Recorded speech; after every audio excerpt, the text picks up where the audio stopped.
African American Studies. Starting in his sophomore year, Gerald fully immersed himself into whatever the psychology department had to offer.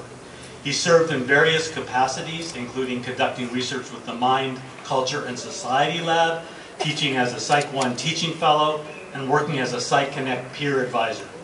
This past year, under the advisement of Professor Jennifer Eberhardt and Dr. Rebecca Heedy, he completed an honors project that explored the influence of athletic media portrayals on black male high school students' educational and career ambitions. Gerald most appreciates psychology for providing an official and socially acceptable avenue to people watch, and to explore the reasons behind what makes people tick. In his free time, he enjoys painting, sleeping in, and laughing hysterically with family and friends. This summer, Gerald will be exploring the role of psychology in a Latin American context by looking at local counseling practices in Buenos Aires before starting full-time work in management at MasterCard in Los Angeles. Gerald.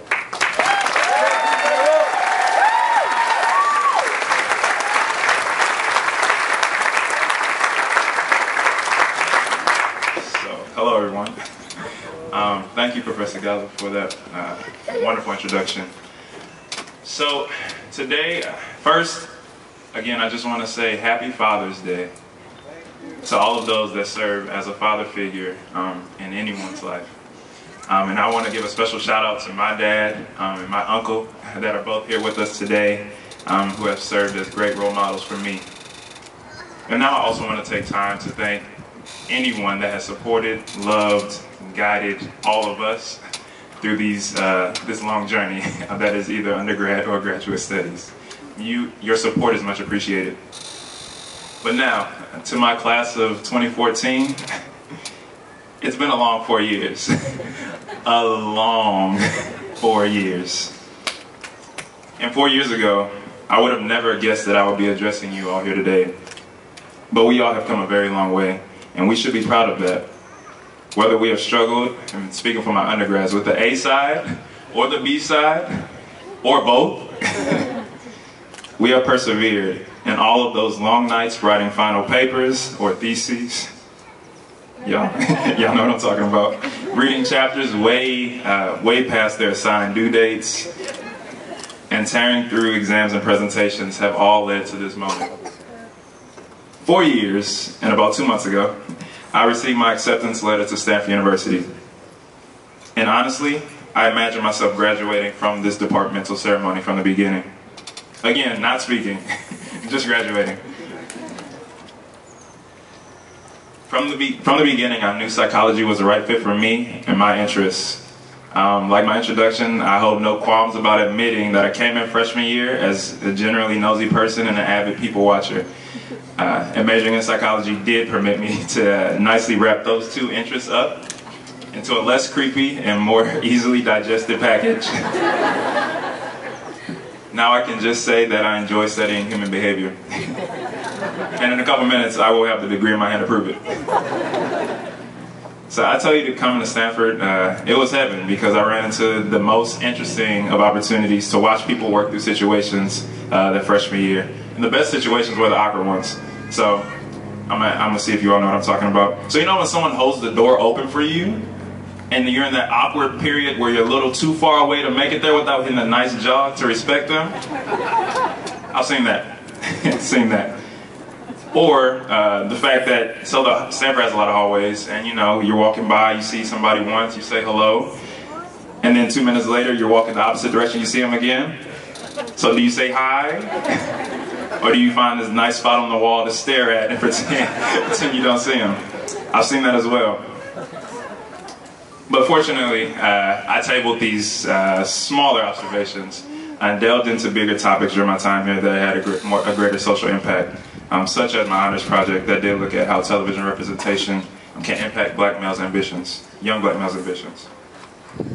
But if you know me, you know that I do not like talking about myself. So I want to spend the next couple minutes talking about us, our future, as a class, the graduating class in psychology. What will the graduating psych students of 2014 contribute to this world? So I usually feel a little awkward about listening to speeches like this, because I feel that many times as we transition, someone gets up and reminds us that we need and will change the world. But I'm not here today to tell you to change it. I want to challenge us to have more focus than that, to be more intentional. So my mantra for today is every interaction matters. So can y'all say that with me? Every interaction matters? Every interaction matters. Oh, cool. I didn't know if y'all could believe it. All right. So you see, there's this thing called naive realism. I mean, if you want to learn more about it, I don't know if Professor Lee Ross is. He's out here? Okay, well, he usually keeps a slide deck on hand, and he loves talking about it. But, seriously, but broadly, it is the concept that reality is a subjective experience, and that although we may all interact with the same concrete and abstract objects, each person derives a different reality from them. In essence, every person on this planet is literally living in their own world. Let us use big game for an example. So during my time here, as a class, we have never lost big game. 4 years. Pipe that up. Yeah, I mean, I wasn't playing, I was sharing. Objectively speaking, we could support our saying that Cal sucks, or at least they're not even close to being better than us. But somehow, throughout all of this hard evidence, Cal students still feel that they have the grounds to argue. That has to be subjective. Ladies and gentlemen, naive realism, and for them, emphasis on naive. Jokes. I can only make stats for a little while longer. But it's in this subjective experience that we see the importance of every interaction. Because with every interaction, you have the chance to change someone's subjective reality, someone's real world, for better or worse. And I think, going off on a little tangent, I think the importance of having a true understanding of the different factors that influence human behavior has become often undervalued. I find it funny when people question why I decided to major in psychology, like there's no value in understanding people. As if somewhere down the line, the idea that understanding individuals and their mindsets, perceptions, biases, stress factors, genetic predispositions, cultural context, and emotions got lost and sorted into the not relevant to real life file. I argue, and will continue to argue, that this pursuit of understanding people is real life. Even here on campus, focusing on people is a common thread that runs through many of the departments. CS has a track that focuses on human-computer interaction.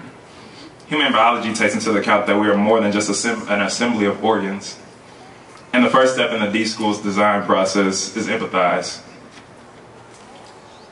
I don't feel it's an accident that there is this common focus on people, on the individual.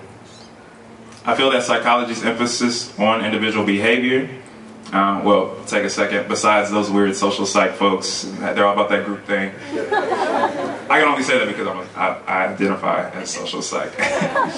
But psychology's emphasis on individual behavior provides an excellent blueprint for how to approach our everyday life after graduation. Remember, every interaction matters. Instead of focusing on changing the world, maybe we should try to be more like psych.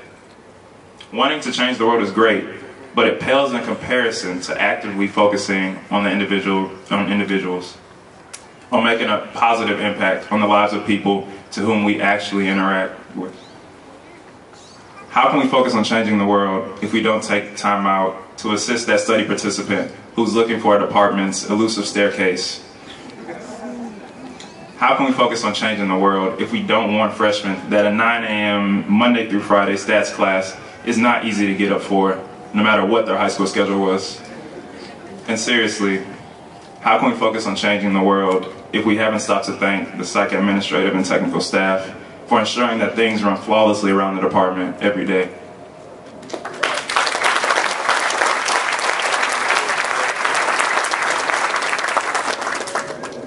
Before we set our sights on changing the world, it's important to ensure that we're making a positive impact in the worlds of those that we interact with on a daily basis. As our large, overarching goals have to be supported by our everyday actions. It is in these more private, everyday actions that validity is given to one's public face and stance. All right, so Gerald, what is it that you're telling me to do?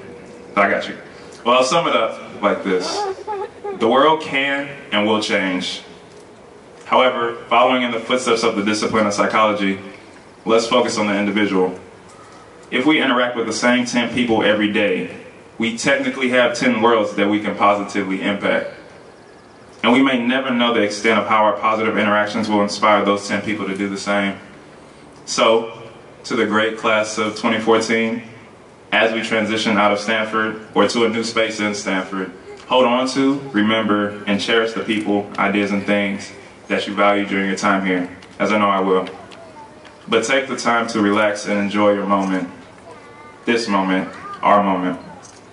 And remember, as you move forth into this thing called the real world, every interaction does matter, as every interaction has the potential to change someone's world.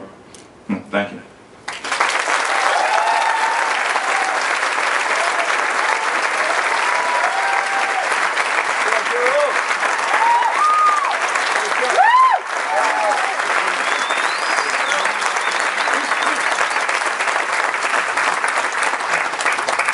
Thank you, Gerald.